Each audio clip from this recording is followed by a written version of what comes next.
On this episode of my series on the Romanov Dynasty, we're going to discuss Alexei, or Alexis I.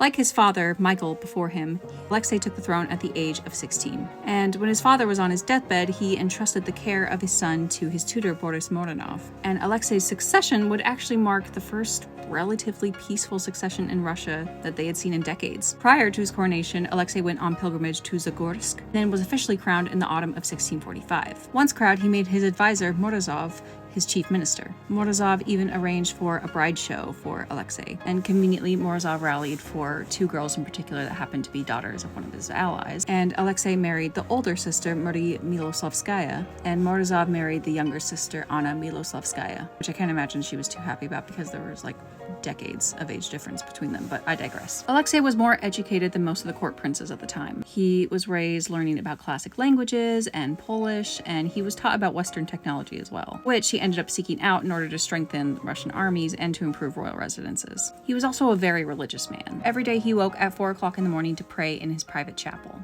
And at Easter, he would pray for hours on end while standing up. Rise and grind. Because of this, they called him the young monk. He also made more of an effort to integrate himself into the court than his father had, but he was still very strict when it came to morality. He tried to ban various instruments as well as dancing. Footloose. However, the young monk could be exceedingly cruel. His council code, or Soborno Ulazeni, effectively established a legal backing for a caste system. This would essentially allow for ownership of peasants, which wasn't a new concept, but Alexei's code officially consolidated serfdom. So slaves and free peasants were declared part of the serf class. And this class was a hereditary class. So if you were a serf, then your children and your children's children would also be serfs. It also prohibited things like travel for serfs without special documents. Russian nobility could own serfs, and if a serf ran away, there was no limit of time on a noble being able to demand their return. This code was also meant to somewhat curb the power of the clergy as well. Alexei's code also imposed death penalties and a lot of very harsh corporal punishments.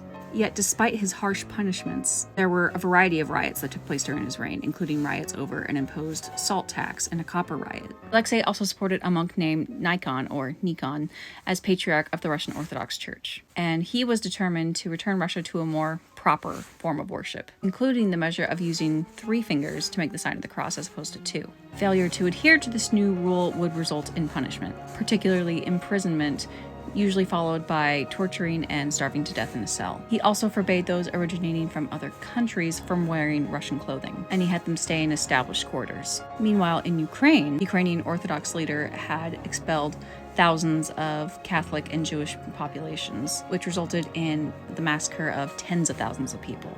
But he also swore allegiance to Alexei as Tsar, which, some say, led to the beginning of Russian claim over Ukraine. Once the Orthodox leader of Ukraine offered 20,000 troops in effort against Poland to Alexei, Alexei then declared war, which resulted in what is now known as the Russo-Polish War, or the 13 Years' War. Honestly, there were a lot of names for it. This lasted from 1654 to 1667. Another conflict that took place during this time was also known as the Russo-Swedish War, which lasted from 1656 to 1658. And during this time, Alexei claimed lands from Ukraine, Belarus, and Lithuania. Going back to Alexei's personal life with his marriage, he was said to be pretty happy. His wife ended up bearing 13 children, for she passed away after 21 years of marriage in 1669. And within 6 months of her death, 2 of their sons passed away, including the heir to the throne, Alexei Alexeyevich.